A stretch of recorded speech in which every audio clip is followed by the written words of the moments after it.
असत्याचा विजय। पण सत्य शोधायचं कसं? न्यायासाठीचा प्रवास सोपा आहे का? तुमच्या हक्कांची संपूर्ण माहिती आहे का? कायद्याचे गूढ उलगडणार, सत्य समजावून सांगणार तज्ञ वकील। महत्त्वाच्या कायद्यांपासून ते गुंतागुंतींच्या प्रकरणांपर्यंत स्पष्ट उत्तर, ठोस मार्गदर्शन। एक व्यासपीठ जिथे प्रत्येक प्रश्नाला मिळेल योग्य उत्तर। लवकरच येत आहे कायद्याचा नवा कट्टा, फक्त BBS न्यूज नेटवर्क 24 तासवर, जिथे प्रत्येक शब्दाला असतो न्यायाचा आधार।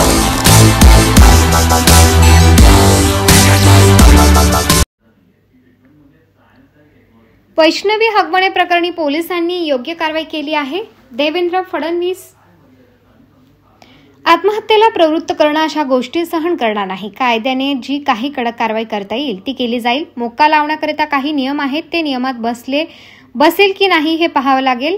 21व्या शतकातही मुली आणि सुनांमध्ये फरक करणं फार चुकीचं आहे। त्यांना अशा प्रकारची वागणूक देणे हे पाप आहे। या प्रकरणी अजित पवार गंभीर नाहीत असं नाही, त्यांचा सांगण्याचा उद्देश एवढाच होता की कोणी जर बोलावलं तर आपण जातो, पण पुढे काय घडणार याची कल्पना नसते, एवढं सांगण्याचा प्रयत्न त्यांनी केला। पोलिसांनी 2 आरोपींना पकडलं आहे। पोलीस पुढे हे उचित कारवाई करतील, याला खूप फाटे फोडणे अतिशय चुकीचं आहे। जिथे अवकाळी पावसानं नुकसान होतं त्याचे स्टँडिंग ऑर्डर्स असतात, स्टँडिंग ऑर्डर प्रमाणे त्यांचे पंचनामे होऊन त्यांना नुकसान भरपाई देतो। दलालांचा सुळसुळाट झालाय म्हणणं चुकीचं आहे, पण असं झालं असेल तर कारवाई करू। उष्माघात अर्थात हीट स्ट्रोक होण्याची शक्यता नाकारता येत नाही। अशा वेळी उपचार न केल्यास डिहायड्रेशनमुळे मृत्यू ओढवू शकतो। म्हणूनच वाढत्या तापमानात फार वेळ कष्टाची कामे करणे टाळावे। उष्णता शोषून घेणारे काळ्या किंवा भडक रंगाचे कपडे वापरू नये। पाणी भरपूर प्यावे। बाहेर जाताना गॉगल्स, टोपी, छत्री इत्यादींचा वापर करावा। मळमळ, उलटी, थकवा येणे, ताप येणे अशी उष्माघाताची लक्षणे आढळल्यास त्वरित डॉक्टरांचा सल्ला घ्या। नाशिक महानगरपालिका नाशिकच्या वतीने जनहितार्थ प्रसारित। नवी मुंबई पोलीस आयुक्तालय अंतर्गत 17 एप्रिल ते 15 मे दरम्यान ऑपरेशन शोध ही विशेष मोहीम राबवण्यात आली। विशेष करून हरवलेल्या व्यक्तींना 1 वर्ष उलटून गेलं आहे अशा महिला व बालकांना शोधण्यासाठी ही मोहीम राबवण्यात आली होती। ऑपरेशन शोध या विशेष मोहिमेसाठी पोलीस ठाणे स्तरावर 20 पथके आणि अनैतिक मानवी वाहतूक प्रतिबंधक कक्षाच्या 2 पथकाद्वारे ही शोध मोहीम राबवण्यात आली। या ऑपरेशन शोध मोहिमेअंतर्गत 213 महिला, 95 पुरुष, 10 अपहृत मुले, 12 अपहृत मुली असे एकूण 330 जण मिळून आलेत। नवी मुंबईतील हरवलेल्या महिला व बालकांबाबत कोणतीही माहिती मिळाल्यास नागरिकांनी 103 या हेल्पलाईनवर माहिती देण्याचे आवाहन नवी मुंबई पोलिसांकडून करण्यात आले आहे। या शोध मोहिमेदरम्यान, ऑपरेशन शोध दरम्यान 213 महिला, 95 पुरुष आणि 10 अपहृत मुले आणि 12 अपहृत मुली, जे मायनर असतात त्यांच्यामध्ये किडनॅपिंगच्या केसेस रजिस्टर होतात, आपल्याला माहित आहे। अशी किडनॅप्ड 22 मुले आपल्याला मिळून आलेली आहेत। असं नवी मुंबई आयुक्तालयामध्ये ऑपरेशन शोध या मोहिमेदरम्यान एकूण 330 मिसिंग आणि किडनॅप्ड महिला, पुरुष आणि मुलांना परत मिळवण्यात आपल्याला यश आलेलं आहे।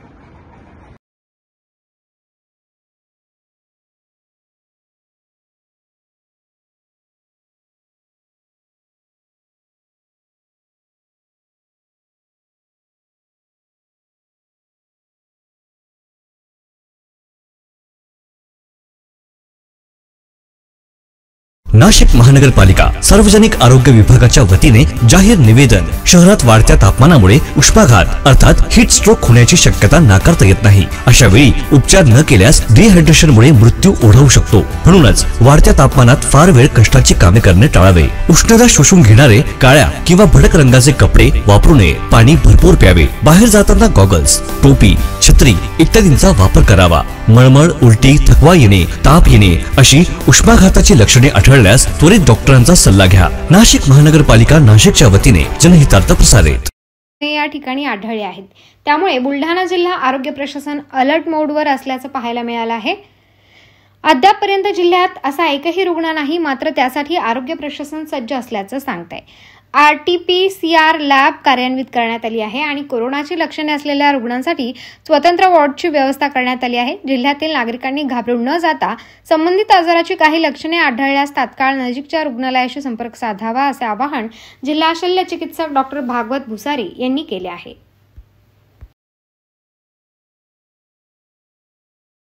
सर, राज्यात पुन्हा एकदा कोरोनाचे रुग्ण निघाल्याची माहिती आहे.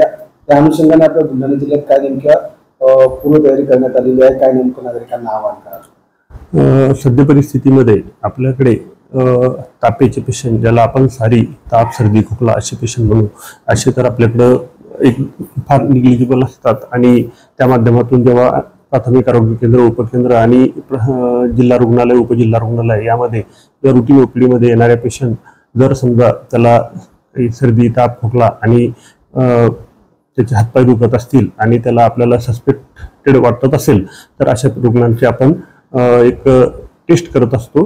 तर आता एक IDSP जे आपलं रुटीन पोर्टल आहे, इन्फेक्शियस डिसीज सर्व्हायलन्स प्रोग्रामच्या अंतर्गत आपण असे रुग्ण नेहमीसाठी बघत असतो. तर जे आपण विचारल्याप्रमाणे जर राज्यामध्ये असे रुग्ण वाढत असतील तर निश्चितच आपण जे RT-PCR लॅब आहे आपली बुलढाण्याला श्री रुग्णालयामध्ये, तर तिथे त्याच्या किट बोलवून आपण निश्चित त्याची तपासणी सुरू करू आणि जे सारीचे रिपोर्ट असतात ते रिपोर्ट सुद्धा आपण रेग्युलरली देऊ. नाशिक महानगरपालिका सार्वजनिक आरोग्य विभागाच्या वतीने जाहीर निवेदन. शहरात वाढत्या तापमानामुळे उष्माघात अर्थात हीट स्ट्रोक होण्याची शक्यता नाकारता येत नाही. अशा वेळी उपचार न केल्यास डिहायड्रेशनमुळे मृत्यू ओढवू शकतो. म्हणूनच वाढत्या तापमानात फार वेळ कष्टाची कामे करणे टाळावे. उष्णता शोषून घेणारे काळ्या किंवा भडक रंगाचे कपडे वापरू नये. पाणी भरपूर प्यावे. बाहेर जाताना गॉगल्स, टोपी, छत्री इत्यादींचा वापर करावा. मळमळ, उलटी, थकवा येणे, ताप येणे अशी उष्माघाताची लक्षणे आढळल्यास त्वरित डॉक्टरांचा सल्ला घ्या. नाशिक महानगरपालिका नाशिकच्या वतीने जनहितार्थ प्रसारित. सोलापूर महानगरपालिका निवडणूक होईपर्यंत सोलापूर शहर विकास आराखडा स्थगित करा. रोहित पवार. राष्ट्रवादी शरद पवार पक्षाचे आमदार रोहित पवार यांची बैठकीत महापालिका आयुक्तांना सूचना. शहर विकास आराखड्याबाबत नागरिकांच्या हरकती आणि मनपा सभागृहात चर्चा करून विकास आराखडा तयार करणे आवश्यक. नगरसेवकांची समिती होईपर्यंत शहर विकास आराखड्यास स्थगिती देण्याची मागणी रोहित पवार यांनी केली. मनपा आयुक्त सचिन ओंबासे यांच्यासोबत झालेल्या बैठकीत रोहित पवार यांची सोलापुरातील अनेक विषयांवर चर्चा.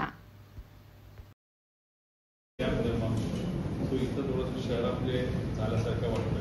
हे सगळे शरदचंद्र पवार साहेबांच्या मार्गदर्शनाखाली काम करणारे सर्व त्या पक्षाचे पदाधिकारी आहेत आणि त्याचं वास्तव आणि वर्चस्व यांचं इथं सगळे सुजितराव हे आमचे जिल्हाध्यक्ष शहर आहे. त्याच्याचबरोबर आमच्या नलिनीताई आहेत, त्या माजी महापौर आहेत. त्याच्याचबरोबर आपले बेरिया साहेब हे तुमचे परिचय आहेत आणि 37 वर्ष अजून 3 ऍड केलं. माझ्या वयाचं त्यांना जो अनुभव आहे. त्याच्यानंतर प्रतिमेशराव इथं आहेत, ते स्वतः नगरसेवक होते.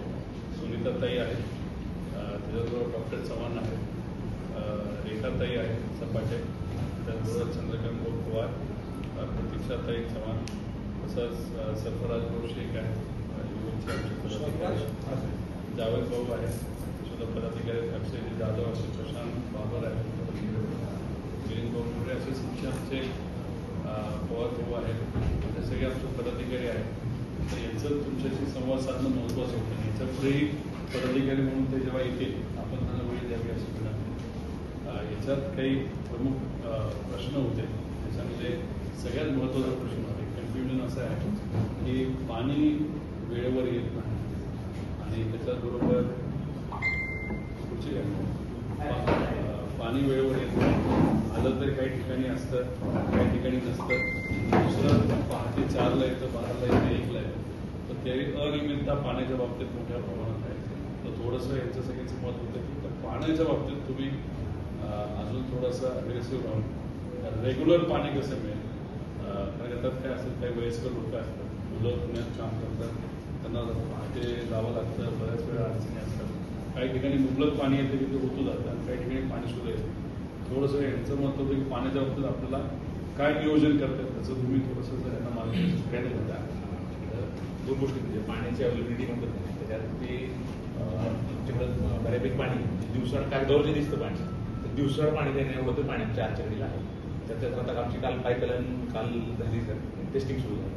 पाईपलाईन आहे त्यानंतर 200 ml 250 ml पाणी आम्हाला अवेलेबल होतं. परंतु त्यात जवळजवळ 65 ml जो प्लांट आहे आता ते काय झालं की आमच्याकडे जागा नव्हती. फॉरेस्ट डिपार्टमेंटला त्याला 2 वर्ष लागतात. म्हणजे ॲडिशनल आम्हाला 64 ml पाणी अजून एक्स्ट्रा देतो. सध्या जो अडचण काय सर आमच्याकडे शहरात पाईपलाईन परत ॲक्च्युली ते शहरातलं जसं डिस्ट्रीब्युशन आल्यानंतर 2-3 महिने झाले तर ते पाण्यावर दुसरं कुठलं डिपार्टमेंटला फारसा वेळ देऊ शकलो नाही. पाण्यावर बारबेटाने काय केलं सीएम साहेबांनी आम्हाला डिस्ट्रीब्युशनसाठी हे केलं सर. आता काय पाणी आहे परंतु मग ते डिस्ट्रीब्युशन करण्याचं काय झालं ते 1992 पर्यंत 40 स्क्वेअर किलोमीटरचा एरिया होता. तो 96 साली 92 साली 13 गाव वाढले. 40 स्क्वेअर किलोमीटरचा एरिया एकदम 178 स्क्वेअर किलोमीटर झाला. म्हणजे 5 पट. काय झालं तर तेव्हाची जी ग्रोथ झाली ना पहिली योजना होती 92 झाली होती ती 40 स्क्वेअर किलोमीटरची पण नंतर जी स्प्रेड झाली. आता फक्त काय थोडासा जनरली शासक असल्यामुळे गॅप निर्माण होतो. तो इथं थोडंसं शहरामध्ये झाल्यासारखं वाटतं. हे सगळे पालिका सार्वजनिक आरोग्य विभागाच्या वतीने जाहीर निवेदन. शहरात वाढत्या तापमानामुळे उष्माघात अर्थात हीट स्ट्रोक होण्याची शक्यता नाकारता येत नाही. अशा वेळी उपचार न केल्यास डिहायड्रेशनमुळे मृत्यू ओढवू शकतो. म्हणूनच वाढत्या तापमानात फार वेळ कष्टाची कामे करणे टाळावे. उष्णता शोषून घेणारे काळ्या किंवा भडक रंगाचे कपडे वापरू नये. पाणी भरपूर प्यावे. बाहेर जाताना गॉगल्स, टोपी, छत्री इत्यादींचा वापर करावा. मळमळ, उलटी, थकवा येणे, ताप येणे अशी उष्माघाताची लक्षणे आढळल्यास त्वरित डॉक्टरांचा सल्ला घ्या. नाशिक महानगरपालिका नाशिकच्या वतीने जनहितार्थ प्रसारित. राज्य महिला आयोगाच्या अध्यक्ष रुपाली चाकणकर यांनी वैष्णवीच्या कुटुंबियांची घेतली भेट.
हो सर, तुम्हाला बोलायचं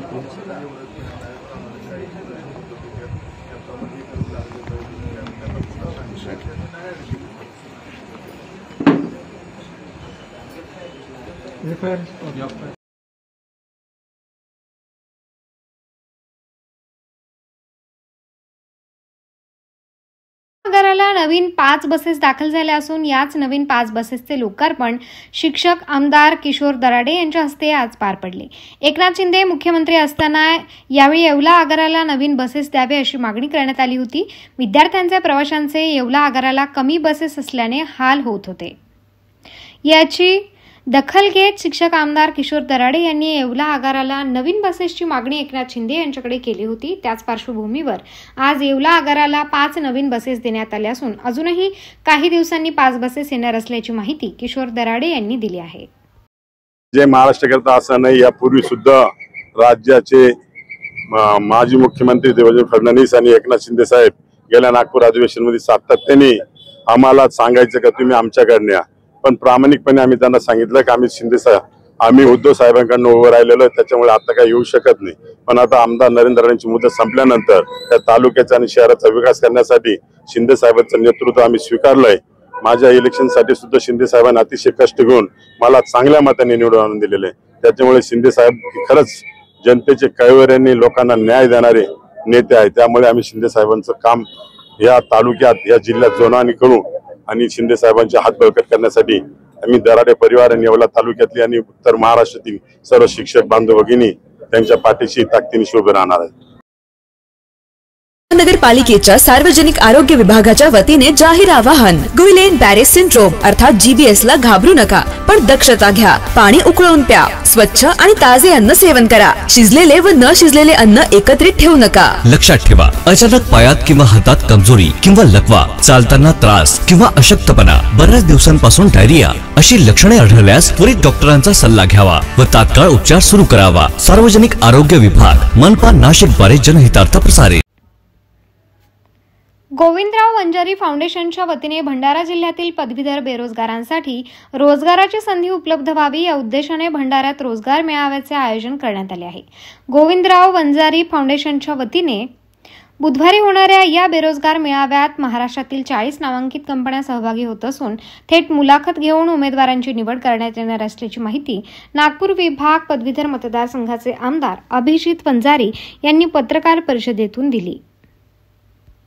तो पण 1000-1500 ते येतात नॉर्मली. 18% आपण करत आहोत. युजली किती लोक येतात? 1000 प्लस येतात. 1000 प्लस.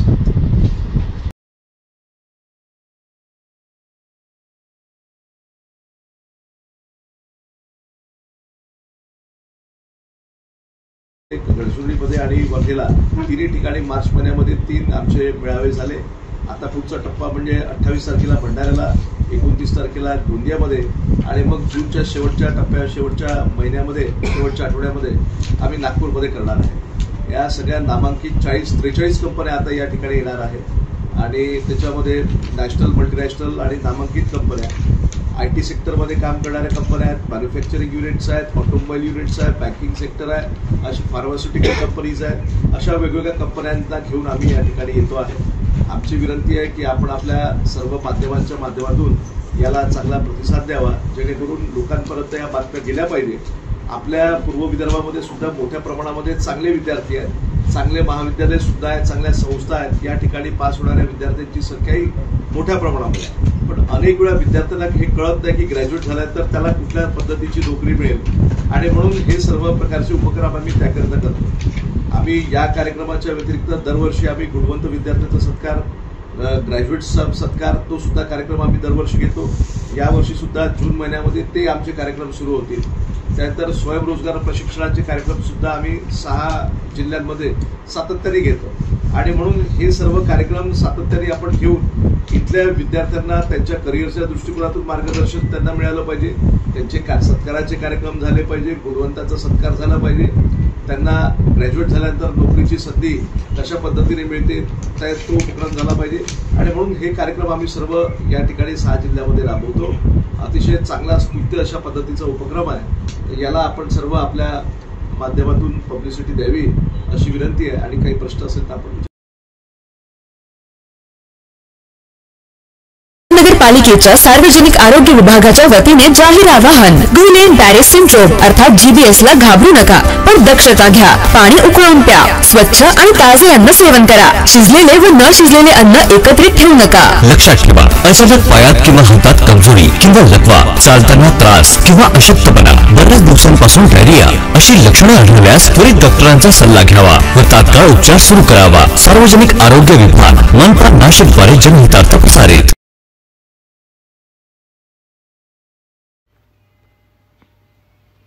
उंबरा पनवेल महामार्गावरील कल्याण फाटा परिसरात दररोज होणाऱ्या तीव्र वाहतूक कोंडीमुळे स्थानिक नागरिकांना, प्रवाशांना व माल वाहतूकदारांना प्रचंड त्रास सहन करावा लागत आहे. यावर कायमस्वरूपी उपाय म्हणून सदर ठिकाणी उड्डाणपूल उभारण्याची मागणी केंद्रीय मंत्री नितीन गडकरी यांच्याकडे कल्याण ग्रामीण विधानसभा प्रमुख रोहिदास मुंडे यांनी ईमेलद्वारे केली आहे. केंद्रीय रस्ते वाहतूक व महामार्ग मंत्री नितीन गडकरी यांना सादर केलेल्या निवेदनात ठाणे जिल्ह्याच्या या महत्त्वाच्या रस्त्यावरील वाहतूक सुरळीत करण्यासाठी व अपघातांचे प्रमाण कमी करण्यासाठी उड्डाणपूल आवश्यक असल्याचे नमूद करण्यात आले आहे. या निवेदनात म्हणण्यात आले आहे की उड्डाणपुलामुळे नागरिकांचा वेळ, इंधन आणि श्रम वाचेल, तसेच वाहतुकीचा वेग वाढून जीवनमानात सुधारणा होईल. केंद्र सरकारने देशभरात रस्ते विकासाचे जे व्यापक व दूरदृष्टीपूर्ण कार्य सुरू केले आहे त्यात कल्याण फाटा येथील प्रकल्प समाविष्ट करावा अशी विनंती करण्यात आली आहे. स्थानिक प्रशासन व जनतेकडूनही या प्रकल्पाबाबत मोठ्या प्रमाणात पाठिंबा असून कामाला लवकरात लवकर सुरुवात व्हावी अशी अपेक्षा व्यक्त होत आहे. याच प्रमुख रस्त्याचा वापर करून कोकणात जाण्यासाठी नॅशनल 48 ला जाण्यासाठी मुंबई पुणे एक्सप्रेसवर जाण्यासाठी नव्याने चालू होत असलेल्या समृद्धी महामार्गाला जाण्यासाठी याच रस्त्याचा उपयोग केला जातो. त्यामुळे कल्याण फाटा येथे मोठ्या प्रमाणात वाहतूक कोंडी होते. तर या संदर्भात आपण तातडीने लक्ष घालून लवकरात लवकर या उड्डाणपुलासाठी निधी मंजूर करावा व कामाला गती द्यावी, असे रोहिदास मुंडे यांनी त्यांच्या निवेदनात म्हटले आहे. इथली जनता या संदर्भात आवाज उठवते की कल्याण फाटा येथे तातडीने उड्डाणपूल हवा, जेणेकरून या ट्रॉफिकची समस्या सुटेल. कारण या कल्याण फाट्यावरून आपण कोकणात जाण्यासाठी याच रस्त्याचा आपण उपयोग करतो. त्याप्रमाणे पुणे एक्सप्रेसवर जाण्यासाठी, नॅशनल 48ला जाण्यासाठी आणि त्यातच नवीन आता जो नवीन समृद्धी महामार्ग होतो त्या मार्गावर जाण्यासाठी पण याच मार्गाचा उपयोग केला जातो. त्यामुळे हा ठाणे जिल्ह्यात हा प्रमुख चौक मानला जातो कल्याण फाटा. आणि कित्येक वर्ष झाली या चौकात उड्डाणपूल हवं अशी मागणी केली जाते, परंतु याकडे राज्य सरकारकडून वारंवार दुर्लक्ष केले जाते आणि इथे ट्रॉफिकची समस्या भरपूर प्रमाणात होते. अनेक आंदोलनं या संदर्भात झालेली आहेत. इथल्या लोकप्रतिनिधींनी, आमदार, खासदारांनी प्रत्येक वेळी या संदर्भात आवाज उठवले, पण सरकारने याकडे दुर्लक्ष केले आहे. तरी शिवसेना उद्धव बाळासाहेब ठाकरे पक्षाकडून आज आम्ही केंद्रीय मंत्री नितीनजी गडकरी साहेब यांना ईमेलद्वारे पत्र दिलेलं आहे आणि या ब्रिजसाठी तातडीने आपण निधी मंजूर करावा आणि येथील लोकांची समस्या आपण तातडीने दूर करावी अशी आम्ही मागणी केलेली आहे.